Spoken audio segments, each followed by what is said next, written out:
Day 253, Ezekiel 42 through 43. This is Just the Word, where we are reading chronologically through the Bible in a year. Day 253 of 365, New King James Version, starting with Ezekiel chapter 42. Then he brought me out into the outer court by the way toward the north, and he brought me into the chamber which was opposite the separating courtyard, and which was opposite the building toward the north. Facing the length, which was 100 cubits, the width was 50 cubits, was the north door. Opposite the inner court of 20 cubits, and opposite the pavement of the outer court was gallery against gallery and 3 stories. In front of the chambers towards the inside was a walk 10 cubits wide at a distance of 1 cubit, and their doors faced north. Now the upper chambers were shorter because the galleries took away space from them more than from the lower and mid stories of the building. And they were in 3 stories and did not have pillars like the pillars of the court. Therefore, the upper level was shortened more than the lower and middle levels from the ground up. And a wall was outside ran parallel, and a wall which was outside ran parallel to the chambers. At the front of the chambers toward the outer court, its length was 50 cubits. The length of the chambers toward the outer court was 50 cubits, whereas that facing the temple was 100 cubits. At the lower chambers was the entrance on the east side, as one goes into them from the courtyard. Also there were chambers in the thickness of the wall of the court toward the east, opposite the separating courtyard and opposite the building. There was a walk in front of them. Also their appearance was like the chambers which were toward the north. They were as long and as wide as the others, and all their exits and entrances were according to plan. And corresponding to the doors of the chambers that were facing south, as one enters them, there was a door in front of the walk, and the way directly in front of the walls toward the east. Then he said to me, the north chambers and the south chambers, which are opposite the separating courtyard, are the holy chambers where the priest who approach the Lord shall eat the most holy offerings. There they shall lay the most holy offerings, the grain offering, the sin offering, and the trespass offering, for the place is holy. When the priests enter them, they shall not go out of the holy chamber into the outer court, but they shall leave their garments in which they minister, for they are holy. They shall put on the other garments, then they may approach that which is for the people.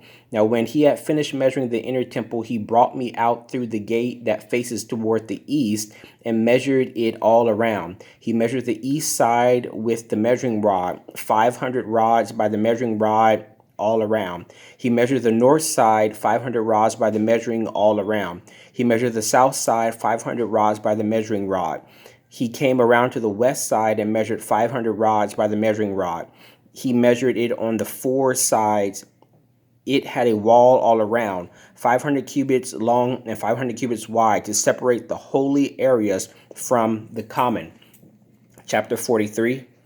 Afterward, he brought me to the gate that faces toward the east. And behold, the glory of the God of Israel came from the way of the east. His voice was like the sound of many waters, and the earth shone with his glory. It was like the appearance of the vision which I saw, like the vision which I saw when I came to destroy the city.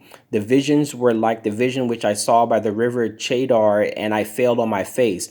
And the glory of the Lord came into the temple by the way of the gate which faces toward the east. The Spirit lifted me up and brought me into the inner court, and behold, the glory of the Lord filled the temple. Then I heard him speaking to me from the temple, while a man stood beside me. And he said to me, Son of man, this is the place of my throne and the place of the soles of my feet, where I will dwell in the midst of the children of Israel forever. No more shall the house of Israel defile my holy name, nor their kings by their harlotry, or with the carcasses of their kings on their high places. When they set their threshold by my threshold, and their doorpost by my doorpost, with a wall between me between them and me. They defiled my holy name by the abominations which they committed. Therefore I have consumed them in my anger. Now let them put their harlotry and the carcasses of their kings far away from me, and I will dwell in their midst forever.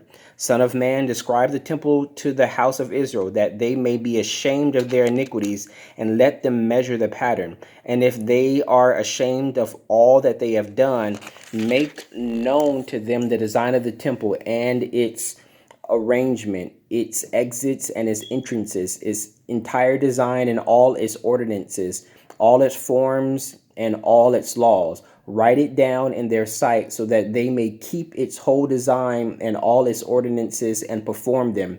This is the law of the temple. The whole area surrounding the mountaintop is most holy. Behold, this is the law of the temple.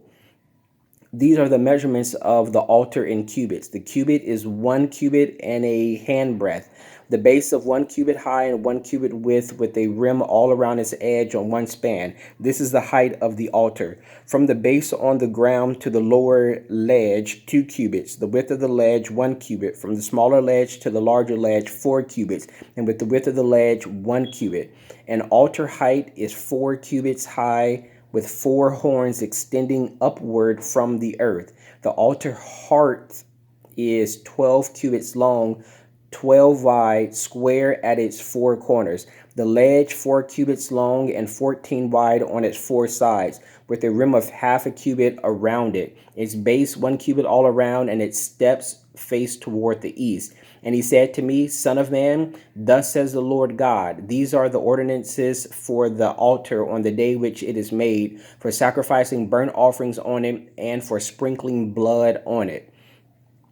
You shall give a young bull for a sin offering to the priest, the Levites, who are the seed of Zadok, who approach me to minister to me, says the Lord God. You shall take some of its blood and put it on the 4 horns of the altar and the 4 corners of the ledge and on the rim around it. Thus you shall cleanse it and make atonement for it. Then you shall also take the bull of the sin offering and burn it in the appointed place of the temple outside the sanctuary. On the 2nd day you shall offer a kid of the goats without blemish for a sin offering, and they shall cleanse the altar as they cleansed it with the bull. Then you have finished cleansing it. You shall offer a young bull without blemish and a ram from the flock without blemish. When you offer them before the Lord, the priest shall throw salt on them, and they will offer them as a burnt offering to the Lord. Every day for 7 days you shall prepare a goat for a sin offering. They shall also prepare a young kid and a ram from the flock, both without blemish. 7 days they shall make atonement for the altar and purify it, and so consecrate it. When these days are over, it shall be on the 8th day and thereafter that the priest shall offer your burnt offerings and your peace offerings on the altar, and I will accept you, says the Lord God. May the Lord add a blessing to the reading of the word. That was day 253 of 365, Ezekiel chapters 42 and 43.